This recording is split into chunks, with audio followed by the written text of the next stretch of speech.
Hello, everyone. Thank you so much and welcome to day 5 of our challenge. So this is the part 2 of ABCs of diabetes.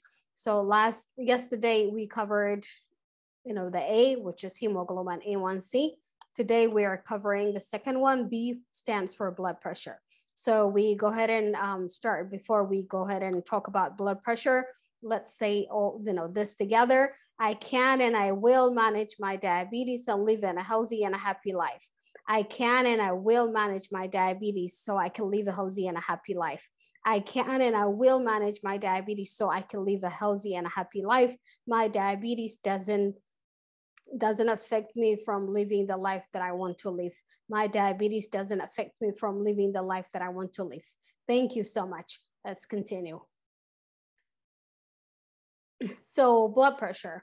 So your blood pressure should be checked at every medical appointment. I encourage you personally to just invest on a good blood pressure. Most blood pressure costs between $30 and $50. You can buy it from Walmart and different stores, and also from Amazon.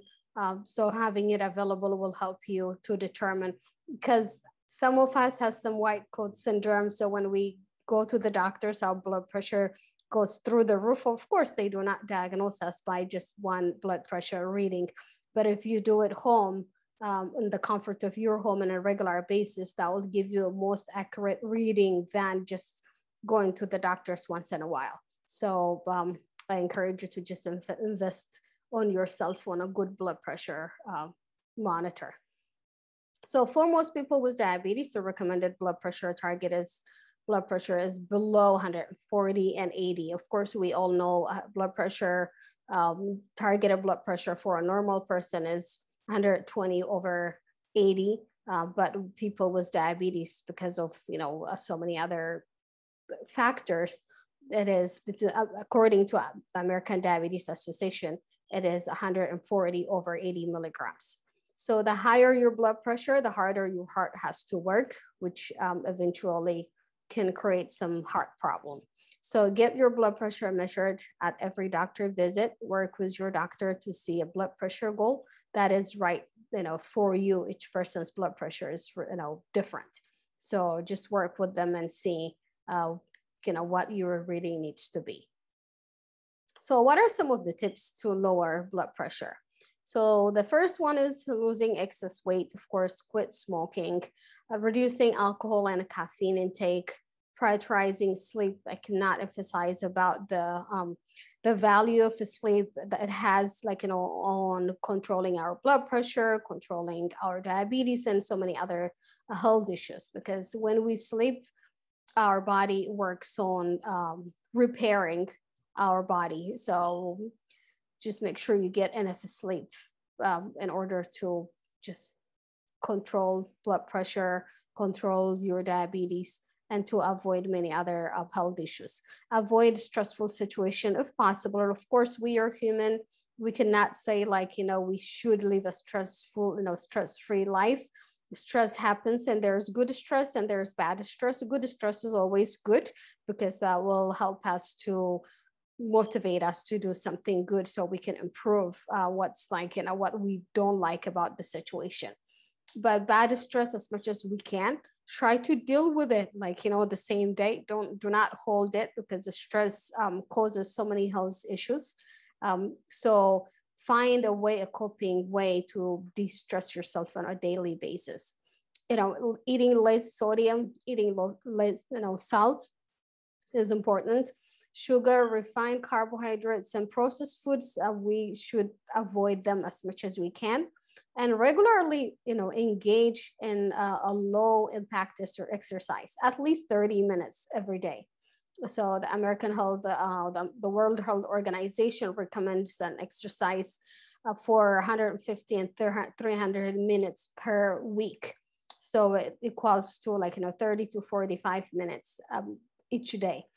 So exercise is really important for blood pressure, blood sugar, and so many other health issues. And it helps for stress management too, because it releases the good hormone, the happy hormone, the natural high endorphin, and endorphin helps us to be happy. So taking medication to lower your blood pressure, if you do everything in above that's listed above, and your blood pressure is still high, do not afraid or do not refuse to take blood pressure medications. Because if your blood pressure is not under control, you will end up having stroke and other health issues. And so just take care of your blood pressure so you don't end up having severe and life-threatening health situations. So what's the action for today? So we have to take our 5 minutes every day to take an action. So the first one is, what's your blood pressure reading? Does it need improvement?